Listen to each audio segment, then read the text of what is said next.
recibimos con fuertes palmas, por favor. Pero con ánimo esas palmas.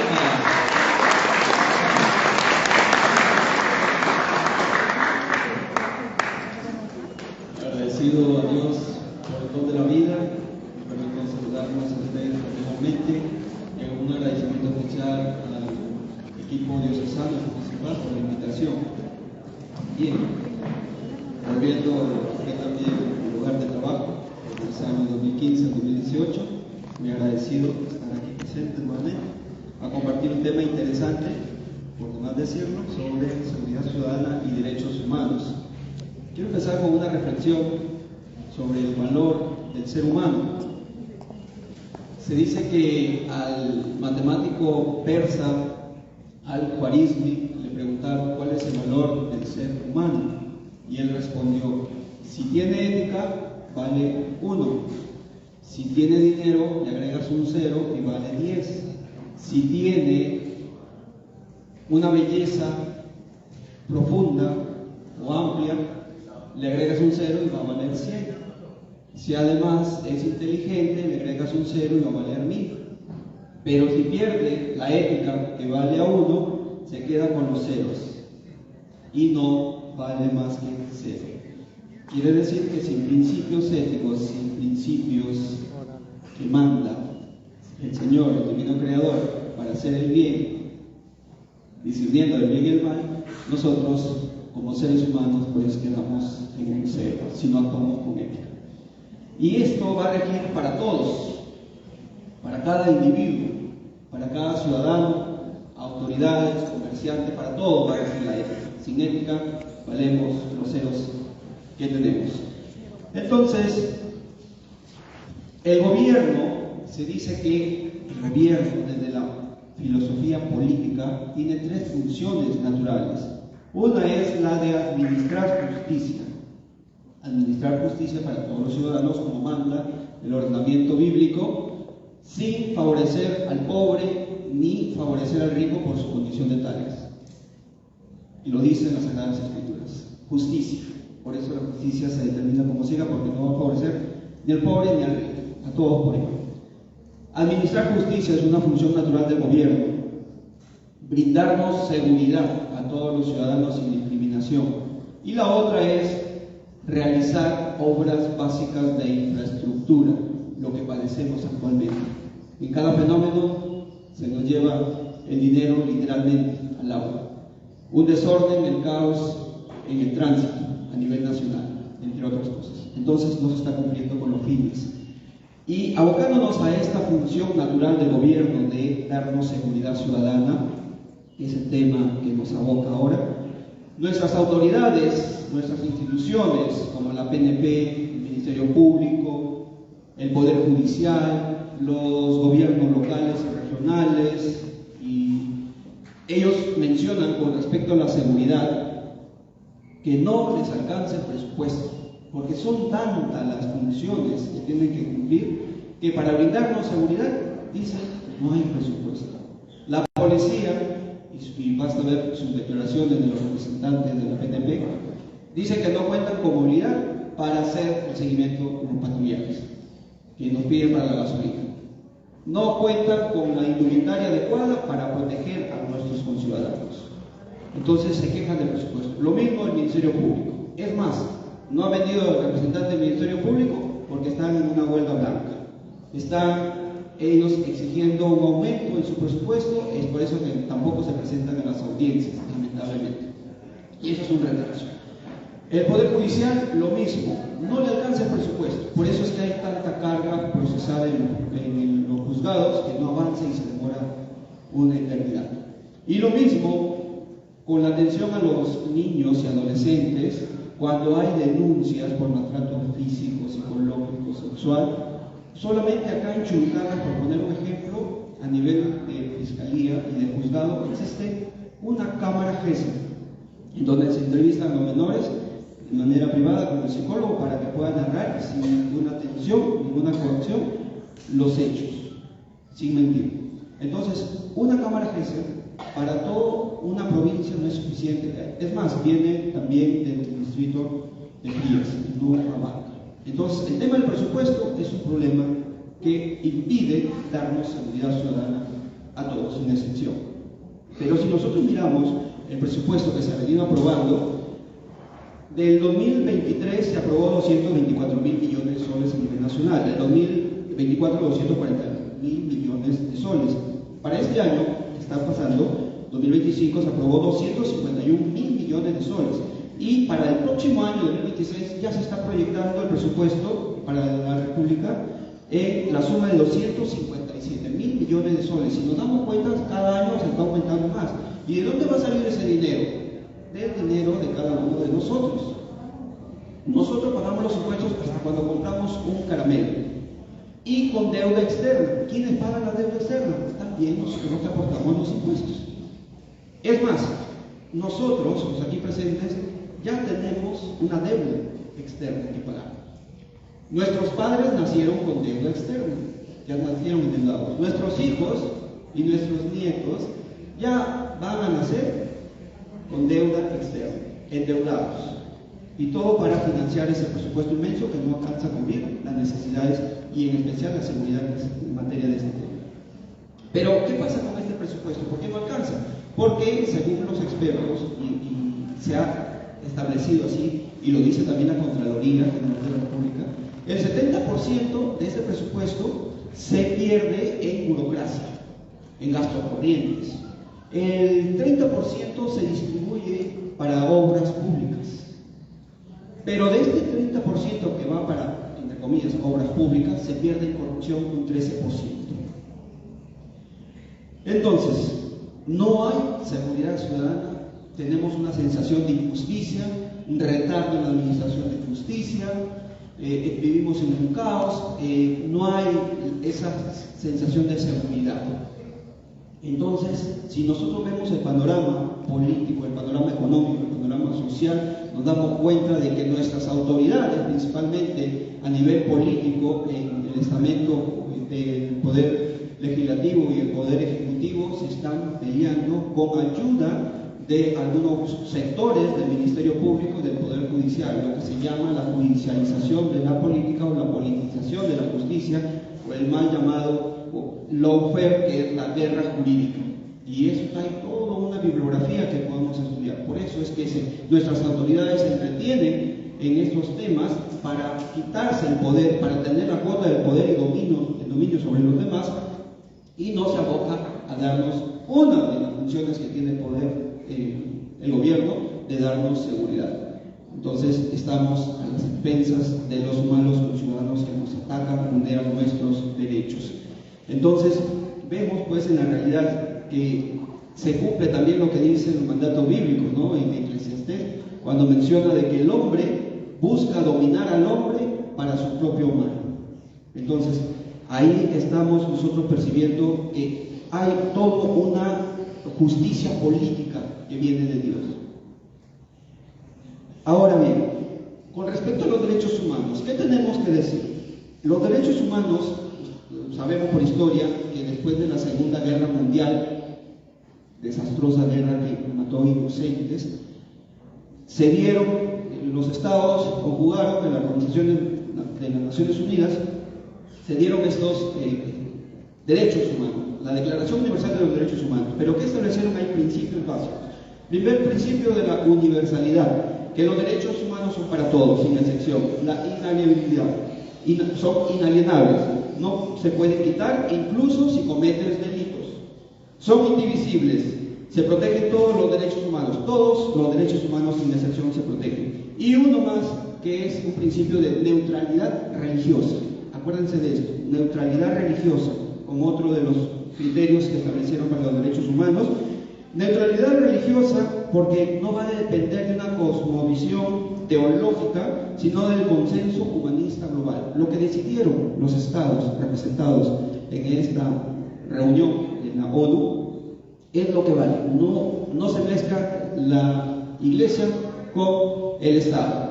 Pero la pregunta es, ¿por qué separar la cosmovisión teológica, el mandato divino, los mandamientos para la protección de los derechos humanos? ¿Es un error? Yo creo que sí, porque me parece, desde mi punto de vista, no está cogiendo los mandatos divinos desde una cosmovisión teológica de la justicia política de Dios.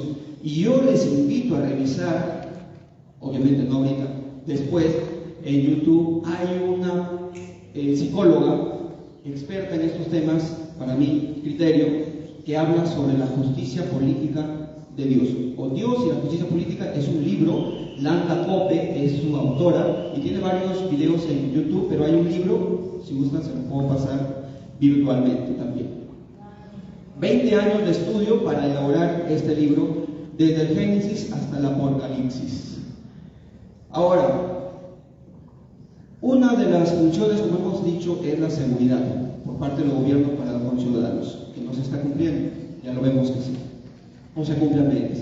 Pero ¿qué pasa cuando nosotros queremos defendernos, la legítima defensa? ¿Podemos defendernos? ¿Podemos repeler ataques? ¿Podemos atacar a quien nos ataca? Claro que sí, y eso también está establecido como en un orden teológico. Y si nosotros revisamos el tema de la guerra justa, que desde San Agustín, Santo Tomás de Aquino, lo recoge también la Escuela de Salamanca, recoge el tema de la guerra justa y establece principios también, pero puntualiza el respecto de Deuteronomios 20:10: cuando te acerques a una ciudad para atacarla, le brindarás la paz. Ese es el mandato divino en la Biblia. Entonces habla que una guerra justa se va a dar siempre y cuando se cumplan estos principios básicos. Causa justa, para proteger a los inocentes y la autodefensa. Intención recta, cuando no esconde motivos inmorales como la conquista o la dominación. Autoridad legítima, es declarada por un gobierno o líder reconocido. Último recurso, cuando todos los medios pacíficos han fracasado. Proporcionalidad, cuando los medios utilizados para la guerra evitan daños y víctimas innecesarios. Probabilidad de éxito, expectativa razonable que tenga éxito y no termine en una derrota desesperada. Entonces hay criterios también para la legítima defensa a nivel de la justicia política de Dios. ¿Qué debemos hacer con los delincuentes en la cárcel? Esa es otra de las grandes preguntas que tenemos, porque si hablamos de violencia contra los niños, hablamos de violencia social, hablamos de violencia generalizada, ¿qué hacemos a estos malos conciudadanos? ¿Qué hacemos con ellos? A los padres que maltratan a los hijos, ¿qué hacemos? ¿Los sancionamos? Muchos están purgando condena. A los violadores en la cárcel, a los que asesinan en la cárcel. Pero los delincuentes, si ustedes han escuchado, el Tribunal Constitucional ha declarado ya en el 2020 un estado de cosas inconstitucional. Ya hay un hacinamiento terrible. Los presos están ahí de manera inhumana. Imagínate, en menos de 2 metros cuadrados, más de 10 personas, sus necesidades. Es una tortura, pero ¿qué hacemos? O sea, hay violencia, sí, pero ¿qué hacemos con ellos? Entonces hay propuestas desde luego, y aquí menciono el tema de que Michel Foucault y Guillermo Sangüesa coinciden en que la cárcel es el reflejo de la sociedad. Y ya, como he mencionado, el Tribunal Constitucional en su expediente 5436-2024 de un habeas corpus de fecha 19 de junio del 2020 declaró este estado de cosas inconstitucional y le dio al Estado peruano 5 años. Mira, el 2020, el 2025 ya estaba vencido esos 5 años de plazo que le dio para que reorganice el tema de las cárceles o del sistema penitenciario. ¿Qué sacó el gobierno en aquel entonces, en el 2020? El gobierno crea la Política Nacional Penitenciaria al 2030 en el Decreto Supremo 011-2020, Justicia. Pero a la fecha, ¿qué vemos? La realidad sigue siendo un caos. Violencia, consecuencia, violencia en la cárcel. Ya más adelante vamos a proponer algunas alternativas. Entonces, frente a esta cruda realidad de la violencia, que se refleja también en las cárceles, como lo han estudiado por lo menos 2 especialistas, ¿qué podemos hacer nosotros individualmente exigir a nuestras autoridades que vamos a elegir próximamente que se hagan reformas integrales, no parches, ¿no? O sea, no solamente hacer reformas aquí para como se ha hecho, porque miren, hasta la fecha, solamente en el tema de seguridad ciudadana, si nosotros revisamos el SPIC, hay 45 normas respecto a seguridad ciudadana, nada más, pero hay más de 30.000 y con un promedio de 20.000 que están vigentes, pero 45 leyes, 45 normas para el tema de seguridad ciudadana, en las cuales está de la Constitución Política, el artículo 2, numeral 22, que tenemos derecho a la paz, la tranquilidad, etc. Y otras de rango menor, como son la ley, por ejemplo, la ley del pandillaje pernicioso, la ley de juntas vecinales, la ley de rondas campesinas en su reglamento. O sea, hay bastante normativa, pero vemos en la realidad, ¿se está cumpliendo o no? ¿O sí? Entonces vemos que no se está cumpliendo con ejecutar lo que está plasmado en estas normas, por, como ya hemos dicho, falta de presupuesto. El presupuesto no les alcanza, no hay dinero, y ya vemos dónde se está yendo ese dinero. Ahora bien, ¿qué se propone? Y con esto voy terminando.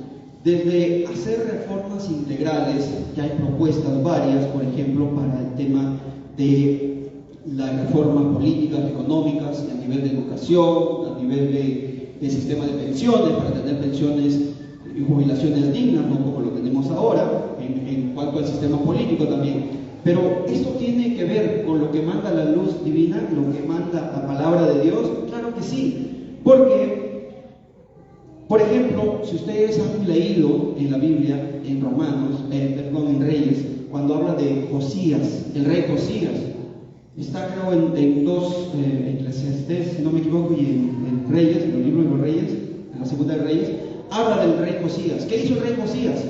Hizo reformas, pero hizo reformas para abocarse a cumplir fielmente con su vida, su integridad, lo que manda Dios.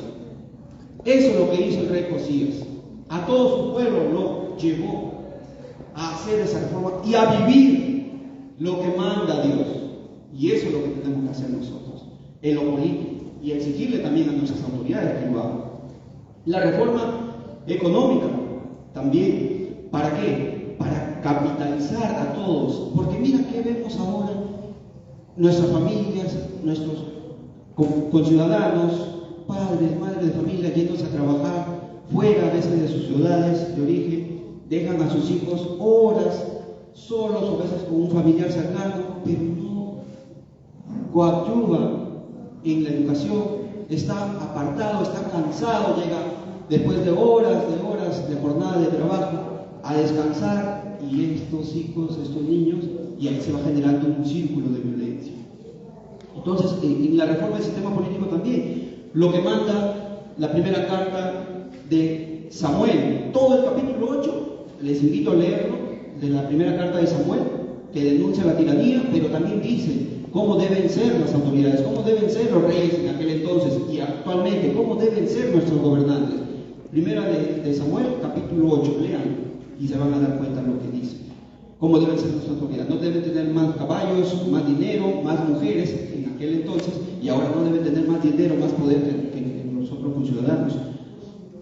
Y también el tema de la reforma del sistema de justicia para reestructurar el Ministerio Público, el Poder Judicial, la Policía Nacional de Perú, porque no están cumpliendo con sus funciones. Un dato chiquitito nomás, según los expertos en esos temas, más de 30 años ya que la policía no lleva un curso de inteligencia especializada. Es por eso que aparentemente tenemos la sensación de que los delincuentes son más inteligentes.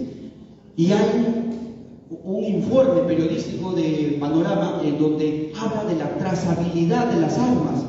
Un arma que se encuentra en un operativo X, ahorita, vamos a suponer, mañana hay otro operativo, detienen a los delincuentes, ¿y qué creen? Esa arma que tenía el delincuente, en vez de ir a la SUCAME o deshacerse de esa arma para que no se vuelva a utilizar, la encuentran en otro operativo con otro delincuente.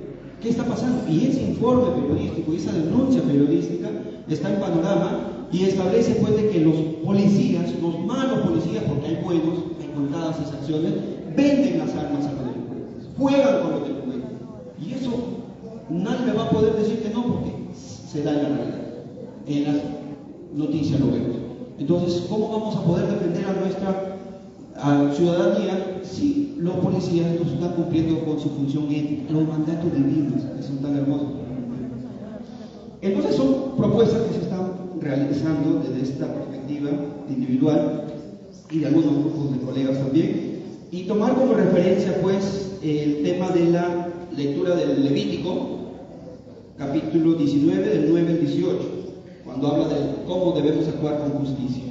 Y aquí, importante ese otro dato que lo señaló la doctora Delia Muñoz Muñoz, ex ministra de Justicia y Derechos Humanos, en la conferencia del 30 de mayo del 2025 sobre los jueces en el Perú. Hay muchos jueces provisionales que están dependiendo del cargo, están ahí vacilando porque no tienen una seguridad, una titularidad. Entonces son jueces que tienen ahí como una espada de Damocles que los están sosteniendo ahí, y haz bien tu trabajo conforme nosotros te lo indicamos, y a veces la imparcialidad se pierde, por eso hay una sensación de injusticia. Y además habla de que hay muchos magistrados provisionales, hay magistrados supernumerarios y no ejercen la administración de justicia como debería ejercerse. Entonces, con estas reformas lo que buscamos es que haya predictibilidad, que tengamos decisiones concisas, claras, precisas, y que no haya ambigüedad, duda, temor, porque muchas veces se siente como que vamos a la administración de justicia, pero no tengo plata, y ahí quedó un sinsabor, una indolencia por no tener un mecanismo adecuado, a pesar de que ahora existe el tema de la defensa pública, pero no se abastece, está recargadísimo el sistema de justicia. Basta con ir a preguntar. Y les doy el dato, hay más de 1.500 expedientes, por poner un ejemplo, solamente en el juzgado de Paz Letrado. Imagínense, 1.500 expedientes por mes que ingresan. Vamos a suponer que ingresan 500, pero imagínense un especialista o dos especialistas, 2 seres humanos con 8 horas de trabajo, y esto es 8 horas, poniéndolo que trabajen 8 horas, no se van a abastecer. Entonces ahí hay que hacerlo. Y con respecto a la criminalidad, al sistema criminológico, al sistema penitenciario, se propone, y hay un libro, les recomiendo el libro de las asociaciones público-privadas en el sistema penitenciario, así se llama, una alternativa de solución para la inseguridad en el Perú. Fue escrito en octubre del 2015. Y de esa fecha acá no se ha tocado, no se ha tomado mucho énfasis en lo que se propone. ¿Y qué propone? Propone que el Estado promocione y ejecute la entrega de concesión al sector privado. Esa es una APP, una asociación público-privada para manejar el sistema administrativo en las cárceles y el tema de la seguridad. Y propone, por ejemplo, que se haga trabajos en la cárcel por parte de los condenados. Pero aquí hay que tener en cuenta un tema. Para los agentes primarios, a los que delinquen por primera vez y que hay jóvenes, 18 años, 20 años, que van allá a las cárceles donde son escuelas de criminalidad, salen peor. Se proponen grilletes electrónicos, que no vayan a la cárcel como tal, estén libres pero con grilletes electrónicos. Pero para el caso de delitos graves, sí cadena perpetua, pero que trabajen en las cárceles y de su remuneración paguen el 60% para la reparación civil a las víctimas y el 40% de su remuneración para su propia subsistencia y la de su familia. Eso es lo que proyecta esta alternativa de la Asociación Público-Privada en el Sistema Penitenciario, que es un libro escrito en el 2015. Ahora, para promover la justicia restaurativa también, claro está, el tema de las reparaciones civiles con el trabajo que haga el encarcelado y solventar los gastos propios y de su familia. Y finalmente les dejo esas 3 conclusiones. Yo le llamo 3 monedas. La moneda tiene 2 caras, ¿cierto? 2 lados, ¿no? Cara y sello. Le voy a dejar 3 monedas, no para que las lleven en el bolsillo por si acaso, sino que las guarden en su mente y en su corazón. La primera moneda es 2 caras, Ustedes tienen que cumplir sus deberes y exigir sus derechos. Deberes y derechos van de la mano. La otra moneda es que ustedes y nosotros todos tenemos libertad, pero la libertad se ejerce con responsabilidad. Dios nos da libre albedrío, también nos dice cuáles son las consecuencias. Siempre. Entonces, la libertad se ejerce con responsabilidad. Y la tercera moneda que les obsequio es que exijamos y nosotros también cumplamos nuestro rol ciudadano individual, como comerciante, como trabajador privado, como trabajador del sector público, como profesionales, como estudiantes. Trabajemos con nuestras autoridades, pero siempre nuestra labor tiene que ser con ética, bajo los principios de los mandatos divinos, que es amar a nuestro prójimo como a uno mismo y amar a Dios con toda nuestra mente, nuestra alma y nuestro corazón. Muchísimas gracias.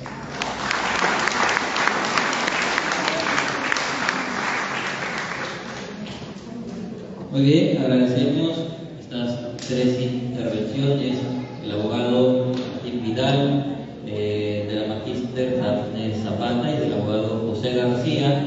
Ahí vayan tomando nota de sus interrogantes, de sus preguntas. Vamos a descansar 10 minutos.